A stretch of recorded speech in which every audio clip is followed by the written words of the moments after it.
In our second competency, emotional connections, we'll be building on your vision for yourself as a leader who coaches by focusing on the quality and depth of your relationships.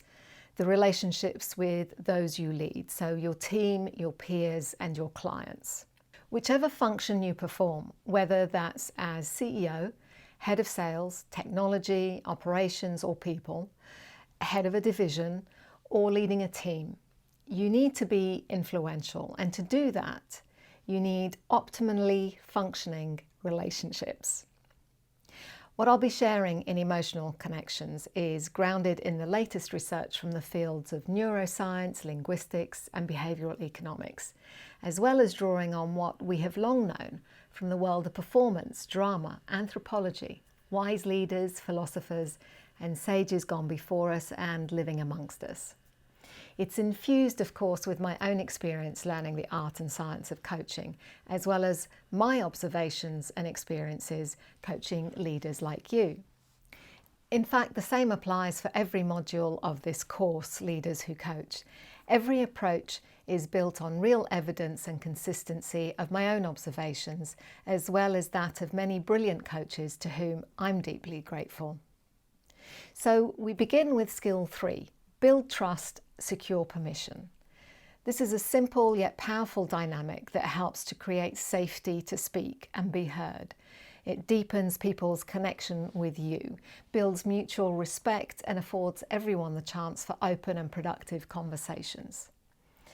As a leader who coaches with integrity and who holds clarity as a pillar of conversations, we'll look at how you might demonstrate genuine care, reach clear understandings and expectations, and encourage healthy dialogue using the trust-permission dynamic.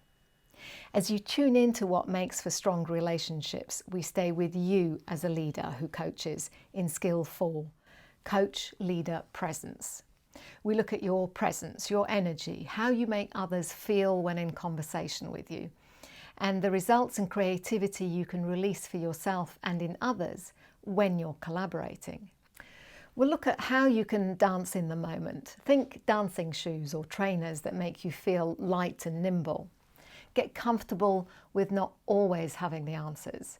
Different ways you can approach the same topic but for different outcomes.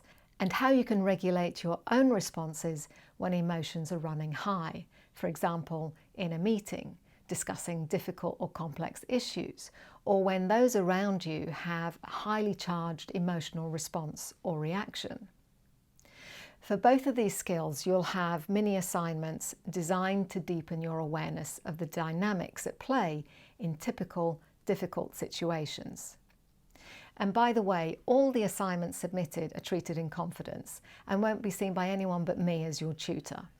While I encourage you to share some of your assignments in lesson discussions for the purpose of getting peer feedback, that choice is entirely yours, and you may wish to anonymise names and facts to protect people's identity. So then, through observation and reflection on the quality and depth of your existing relationships, Competency II, emotional connections, signposts the ways you can show up at your best. And I hope by this stage you're beginning to feel your appetite grow massively for testing out just who you're becoming as a leader who coaches. Which is just as well, because in the competency after this one, we'll look at building your skill and confidence to have some truly wonderful conversations as you lead and guide others.